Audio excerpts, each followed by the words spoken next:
Hablando de Alemania, por eso, Camila, es un verdadero placer y es un honor poder conversar con quien está de la mano de Angela Merkel, quien está a su lado allí en Berlín, asesorándola en los temas económicos que refieren al coronavirus. Él se llama Lars Feld, nos atiende precisamente desde Berlín, es el presidente del Consejo Alemán de Expertos Económicos y, como le acabo de mencionar, el asesor principal de Angela Merkel en este tipo de temas. Señor Feld, gracias por estar con nosotros, un verdadero placer que nos atienda desde Berlín. Thank you very much. It's a pleasure to be with you.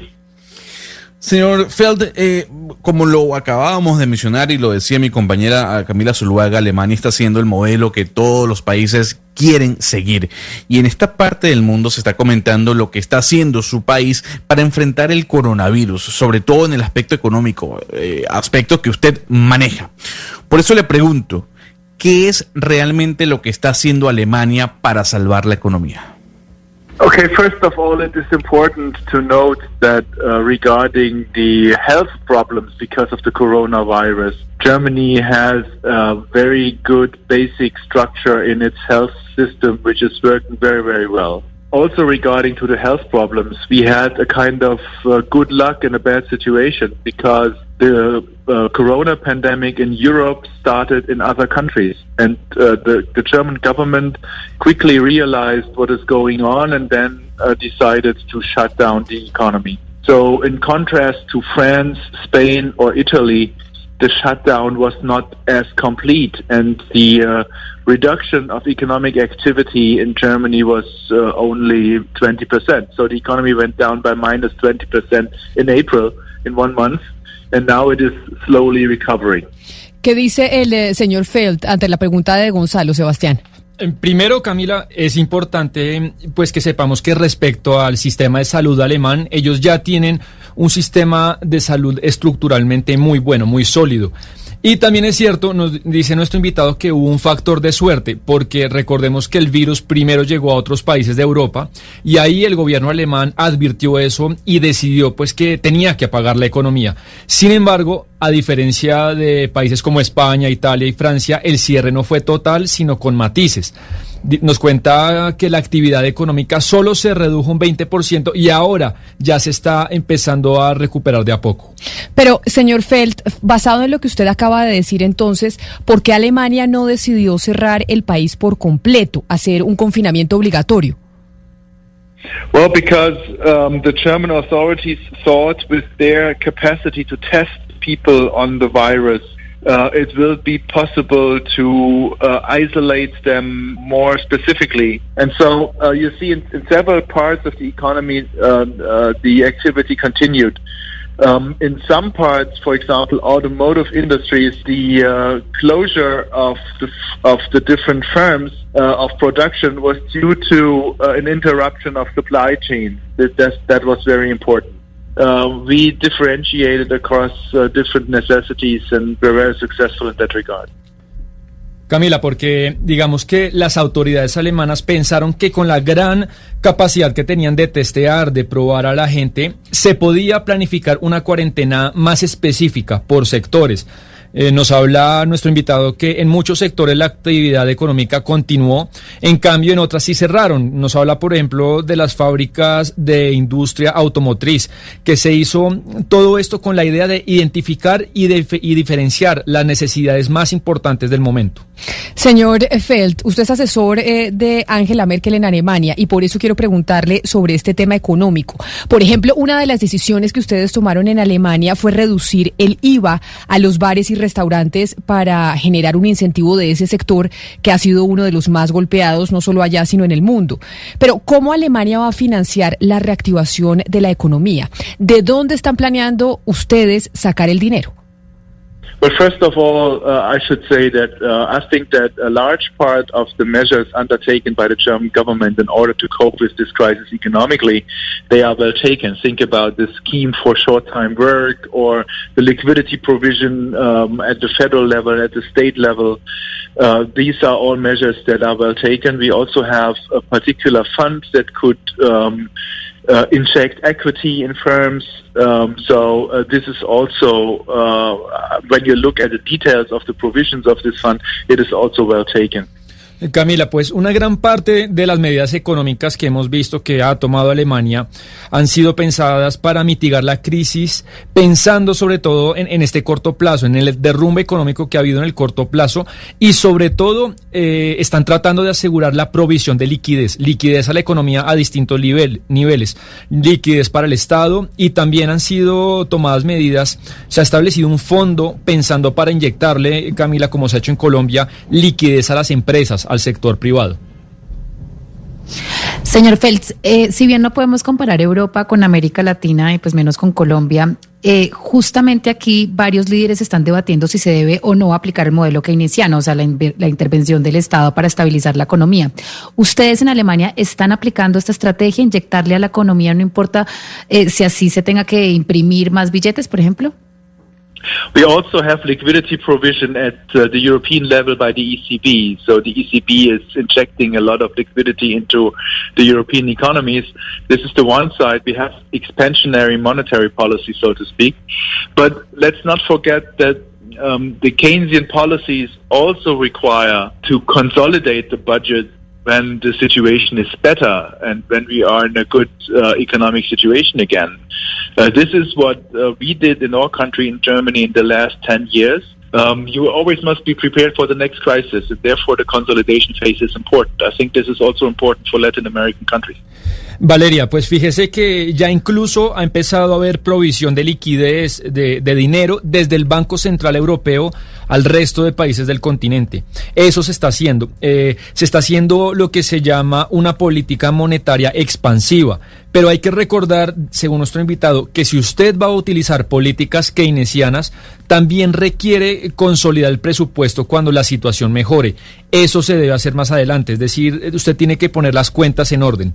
Y eso precisamente ha hecho Alemania en la última década. Dice nuestro invitado, hay que estar preparado para la próxima crisis y sería importante, nos dice, que en Latinoamérica lo empecemos a hacer.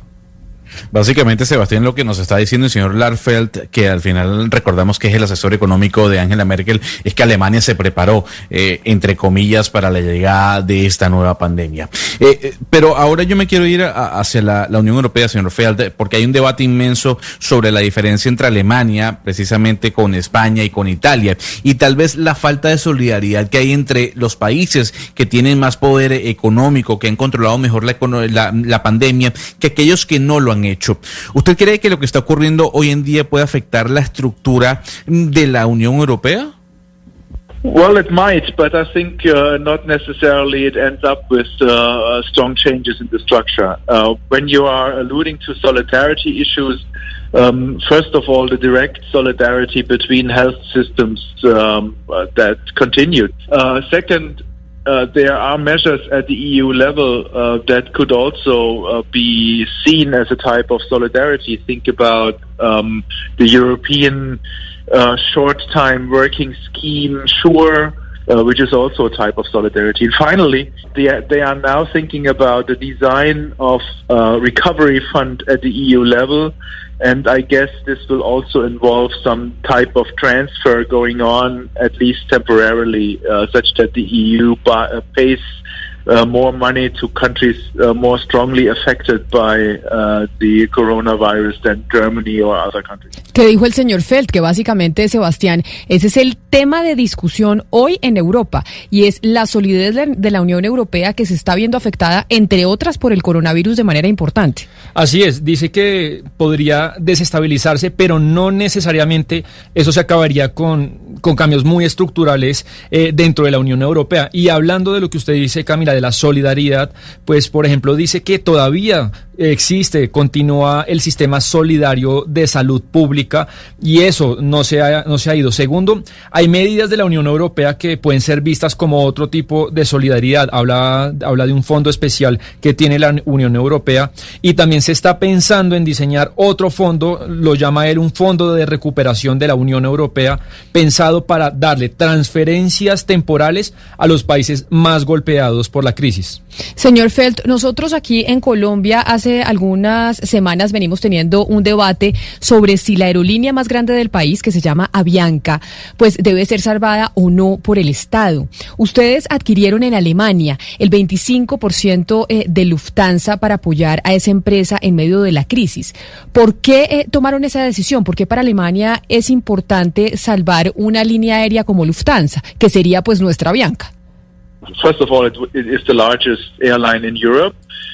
It is also, when you think about the whole firm, it is not only Lufthansa, it is also including Austrian Airlines and Swiss and the Belgian airline and so on. So this is a really large airline with many, many employees. But it had shown before that its business model is viable and that it is sustainable, and that they had to cut flights to a very low number is not their fault, and it's not the fault of a wrong business model. Camila, bueno, primero recordar que es la aerolínea más grande de Europa. Toda la firma incluye no solo Lufthansa, sino también tiene aerolíneas importantes de Bélgica, de Suiza, de Austria, y es una empresa con muchos empleados y ha demostrado que a pesar de la crisis, o incluso antes de la crisis, es un modelo de negocio viable y rentable. Y tuvieron que recortar realmente muy pocos vuelos. Señor Feld, ustedes poco a poco ya están volviendo a la normalidad, pero háblenos un poco de ese plan de apertura. ¿Ustedes tienen alguna contingencia en la que se aplique un cierre otra vez por si llega a haber un rebrote? First of all, we have a differentiation of the opening according to the different regions. The Länder governments, they are deciding to what extent they are reopening activities. And they are closer to the situation in the different counties, and they can decide to shut down particular counties and reintroduce a severe lockdown for the smaller areas in their jurisdiction. Ana Cristina, lo que ha sucedido allí es que se ha establecido una diferenciación en la apertura de la economía, digamos, de acuerdo a cada región. Recuerde usted que Alemania está federada y cada gobierno regional, pues dice nuestro invitado, conoce mucho más la situación local y tiene la potestad, la posibilidad cada gobierno local de abrir y cerrar ciertas actividades, al igual que, por ejemplo, pueden aplicar una especie de cuarentena especial en pequeñas áreas que hacen parte de la jurisdicción del poder local de cada gobierno regional. Señor Feld, y yo tengo una última pregunta, agradeciéndole enormemente que haya sacado un espacio de su agenda para atendernos a nosotros aquí en Mañanas Blue cuando Colombia está al aire, precisamente para hablar de la estrategia de Alemania. Pero quería preguntarle ahora por un país que está cerquita a ustedes, por Suecia. Mucho se habla de lo que ha hecho Suecia hasta el momento, que pues básicamente se tradujo en no cerrar el país, en no hacer cuarentenas y que todo se mantuviera pues en la normalidad, sin confinamiento y sin aislamiento. ¿Cuál es su opinión de esa estrategia que ha aplicado Suecia? I would not say that Sweden is particularly successful in that regard. So they have a higher number of fatalities, and what you also could say is the negative impact on the Swedish economy is also very strong. They do not manage so easily to overcome these economic problems just because most countries, the smaller and the larger countries in the world, they are strongly linked with each other. There is an internationalization of supply chains, and if the supply chain is interrupted, production cannot continue. Also, the uncertainty of the population is high. If there is a pandemic, they don't want to go to work because they fear to be infected. Señor Lars Feld, asesor económico de Angela Merkel, presidente precisamente del Consejo Alemán de Expertos Económicos, mil gracias por habernos atendido hoy a nosotros aquí desde Colombia. Una feliz tarde allá en Berlín. Thank you very much. It's been a pleasure to talk to you. Claro que sí, Sebastián. ¿Qué nos dijo el señor Feld al final? Sí, Camila, el caso sueco, pues él opina que realmente él no hablaría de éxito en el caso sueco. Dice, ellos tienen incluso un número mayor de muertes que nosotros, pero también apunta que la caída de la economía sueca ha sido fuerte también. Las dos cosas han ocurrido. Dice que ellos no han logrado darle un manejo a los problemas más graves, sobre todo porque, Camila, los países, dice hoy en día, los grandes y los pequeños, están fuertemente integrados y conectados. La internacionalización de las cadenas de valor y de comercio se han visto afectadas en todo el mundo. Y también, pues, por más de que usted pueda salir, hay una parte de la población que le da miedo ir a trabajar, entonces, por tanto, para no contagiarse, se queda en casa. Gran personaje, Gonzalo, lo felicito. Gran personaje, el señor Feld, que como dicen en México, donde está Valeria, es el mero que está asesorando a Angela Merkel en este momento con otros tantos asesores económicos de cuáles son las medidas que se deben tomar para enfrentar esta crisis.